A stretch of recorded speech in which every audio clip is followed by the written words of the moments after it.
Real estate can make money before anyone even moves into the property. That's what makes it so powerful.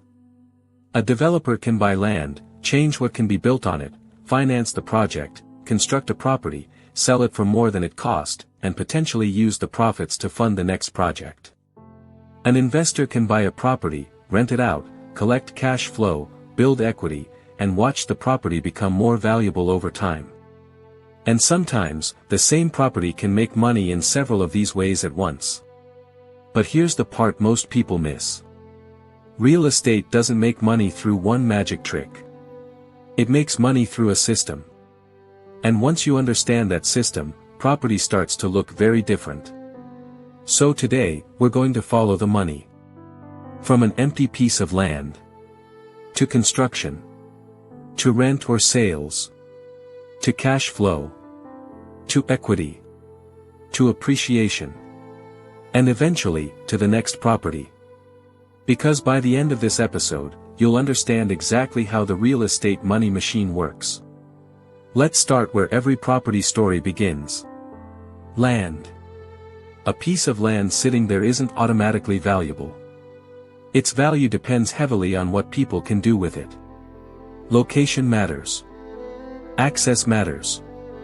Infrastructure matters. Demand matters.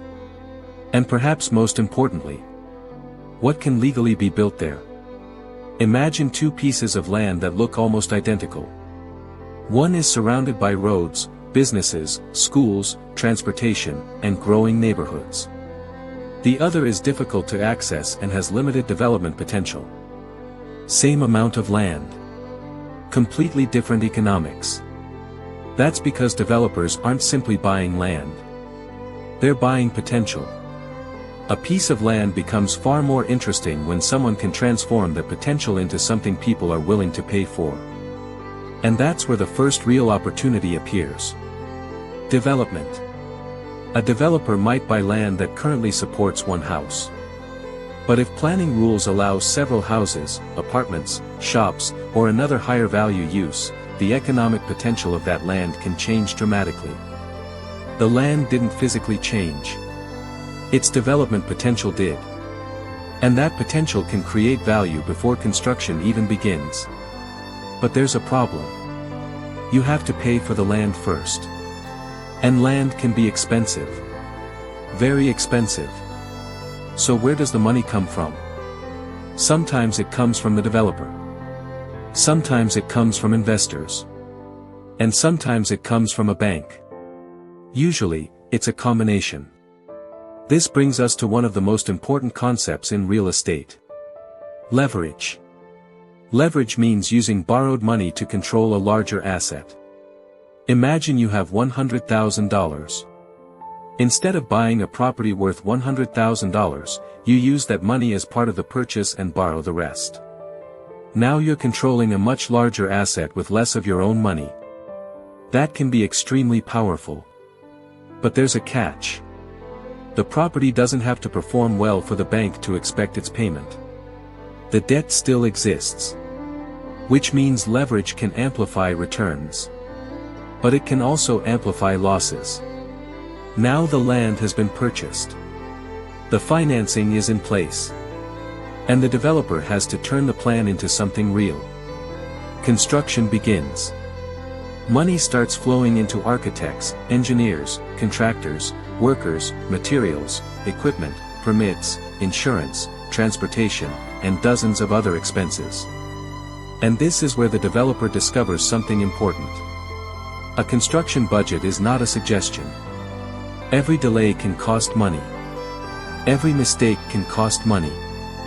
Every material price increase can cost money. And every unexpected problem can reduce the final profit. The goal isn't simply to build a property. The goal is to create a property worth more than the total cost of creating it. That's the game. But even after construction is complete, the money-making process isn't finished. Because a beautiful property sitting empty isn't a successful business. Someone has to want it. That's where infrastructure and demand become critical. Roads make access easier. Water and electricity make the property usable. Drainage protects the site. Parking improves convenience. Public spaces can make a development more attractive. And all of these things can influence whether people actually want to live, work, shop, or invest there. Now the developer has another job. Finding those people. Marketing begins. Property listings. Social media. Advertising. Real estate agents. Showrooms. Viewings. The objective is simple. Turn attention into buyers or tenants. Because a property only becomes revenue when somebody is willing to pay for it. And sometimes, developers don't even wait until the property is finished. They sell before construction is complete. This is called pre-sales. A buyer commits to a property while it's still being built. They may pay a deposit and make additional payments during construction. For the developer, this can be extremely useful. Money comes into the project earlier. That can reduce the amount of outside financing required. But it also creates a promise. The developer now has to finish the project and deliver what the buyer was promised. Eventually, the property is completed. And now comes the moment everyone has been waiting for. The sale. Let's say the developer spent money on land, construction, financing, infrastructure, professional fees, marketing, taxes, and everything else required to complete the project. The property sells for more than that total cost. The difference can become profit. And that gives us the first major real estate money machine. Buy an asset. Create value. Sell the asset. Keep the difference after costs. But that's only one way real estate makes money. Because what happens if the owner doesn't sell? They can rent it. Now the property becomes an income-producing asset. A tenant pays rent every month. That money comes into the property. Then the owner pays operating expenses. Maintenance. Insurance. Taxes. Management. Utilities where applicable. And debt payments. If enough money remains after those expenses, the property generates positive cash flow.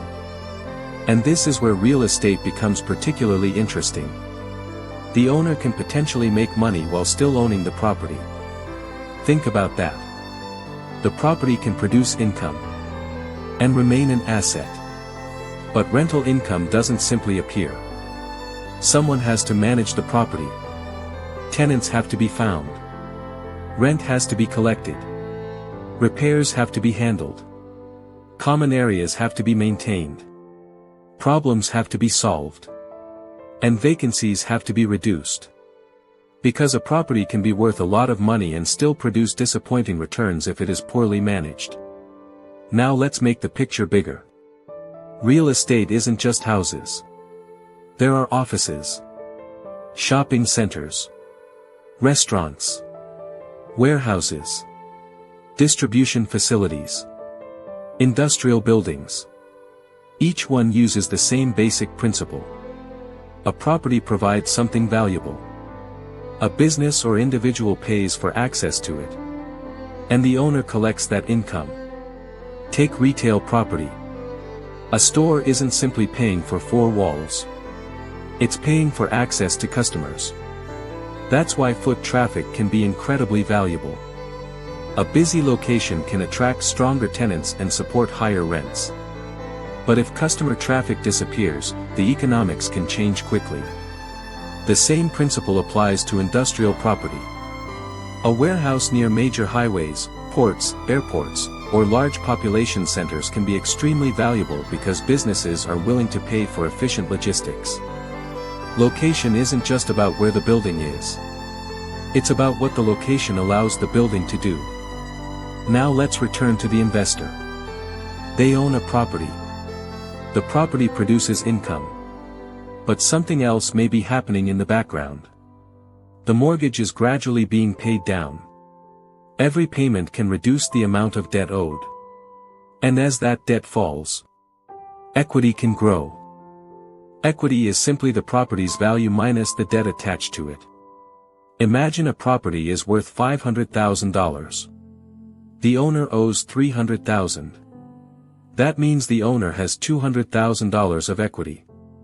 If the mortgage balance falls to $250,000 while the property remains worth $500,000, the equity has increased.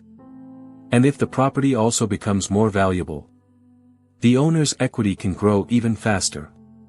This creates another real estate money machine.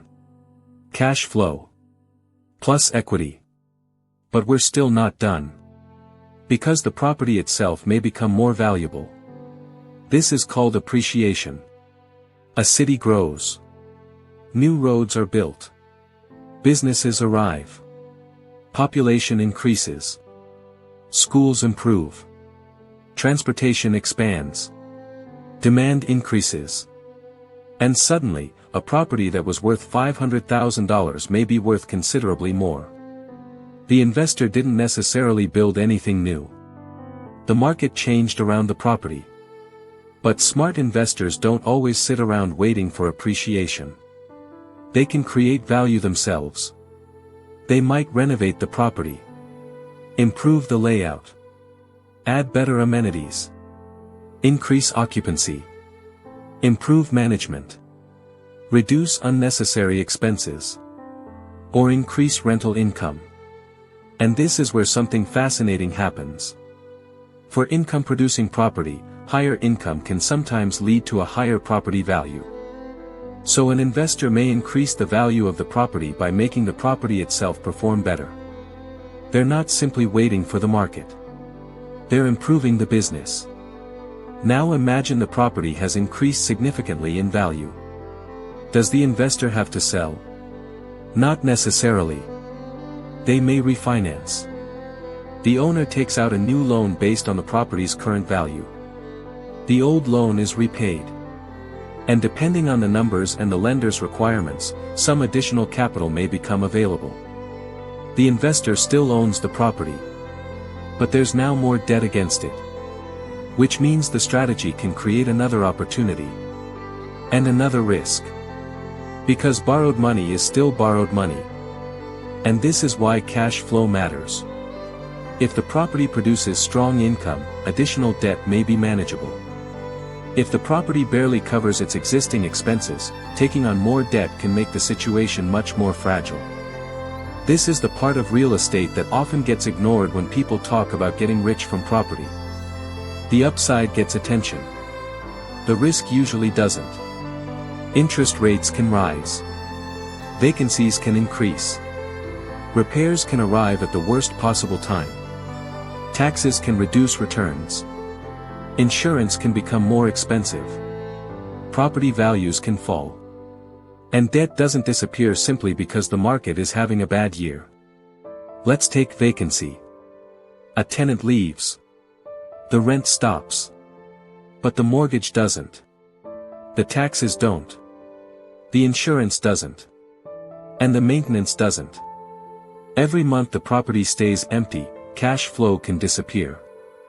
That's why occupancy is so important. Then there's maintenance. Roofs leak. Pipes break. Air conditioning systems fail. Appliances stop working. Buildings age. And eventually, major systems need to be replaced. A smart investor doesn't treat maintenance as a surprise. They treat it as part of the business. Because protecting the building protects the income. And protecting the income protects the value. Then there are taxes. Property taxes. Taxes on rental income. Potential taxes when a property is sold. The exact rules depend on the location and the investor's circumstances. But the principle is universal. Revenue isn't the same thing as money you keep. A property can generate a large amount of income and still produce a disappointing return after all the expenses are included. That's why experienced investors don't ask only, how much rent will this property generate? They ask, how much money will actually remain?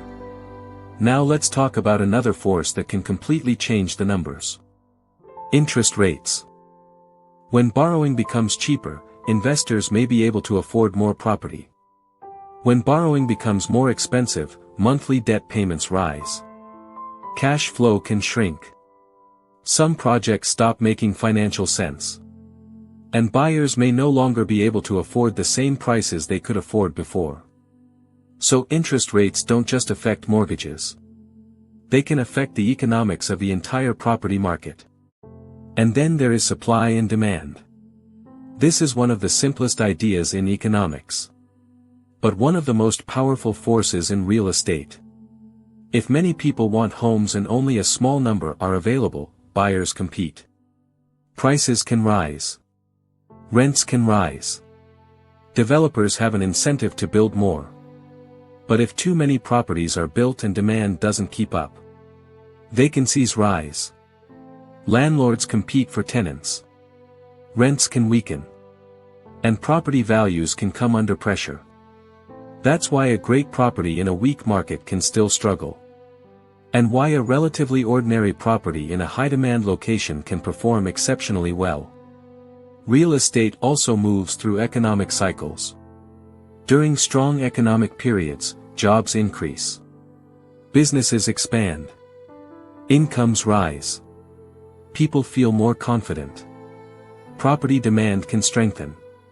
But during recessions, the opposite can happen. Businesses may reduce space. Unemployment can rise. People may delay purchases. Tenants may struggle. Vacancies can increase. And property values can fall. So real estate isn't simply a property game. It's also an economic game. Now let's put all of this together. Imagine an investor buys one property. The property generates rental income. Part of that income covers expenses. Part may remain as cash flow. The mortgage balance gradually falls. Equity grows. The property may appreciate. The investor improves the property and increases its income. The property becomes more valuable. Then the investor uses some combination of cash flow, equity, refinancing, or additional capital to acquire another property. Now there are 2 properties producing income. 2 properties building equity. 2 properties with potential appreciation. Then 3. Then 4. Then 10. This is how real estate can scale. The first property isn't necessarily the final goal. It can become the foundation for the next one. But eventually, something changes.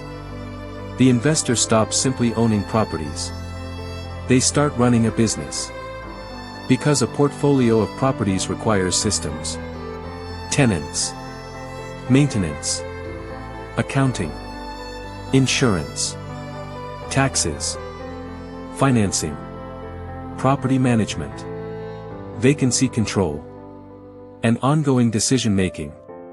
At that point, the investor may manage the portfolio personally. Or they may hire professionals. Either way, management becomes a major part of the business. But here's another interesting part. You don't necessarily need to buy an entire property to participate in real estate. There are real estate investment trusts, commonly called REITs. REITs pool money from many investors and use that capital to invest in income-producing real estate. The properties generate income. And investors may receive part of that income through distributions. So someone can gain exposure to real estate without directly buying a building, finding tenants, or repairing a leaking roof. Different strategy. Different risks. Different level of control. But still real estate exposure. And now we can finally see the entire machine. Real estate can make money through rent. Rent can create cash flow. Mortgage payments can build equity. Property values can appreciate. Improvements can create additional value. Leverage can allow investors to control larger assets with less initial capital. And the wealth created by one property can potentially help finance another. That's why real estate can become so powerful over time. It's not one source of return. It's several sources working together. But here's the part that matters most. None of these mechanisms guarantees success. Leverage can magnify losses. Vacancy can destroy cash flow. Repairs can consume profits. Taxes reduce what you keep. Interest rates can change the economics. Markets can fall. And buying the wrong property at the wrong price can turn a promising investment into a long-term problem. So the real estate money machine isn't simply about buying property. It's about buying the right property. At the right price. In the right location. With the right financing. And managing it well enough for the numbers to work. That is the real business of real estate. And once you understand that, you stop looking at a building as just a building. You start seeing the land. The development potential. The financing. The construction. The demand. The rental income. The expenses. The equity. The appreciation. The risks. And most importantly, the flow of money. Because that's how real estate actually makes money. Not through one magic trick. But through a system of land, capital, income, value creation, equity, and time. And the better you understand that system, the better your property decisions become. At Brick and Brain, that's what we're here to help you understand. I'm James. And this is Brick and Brain. Building smarter property decisions.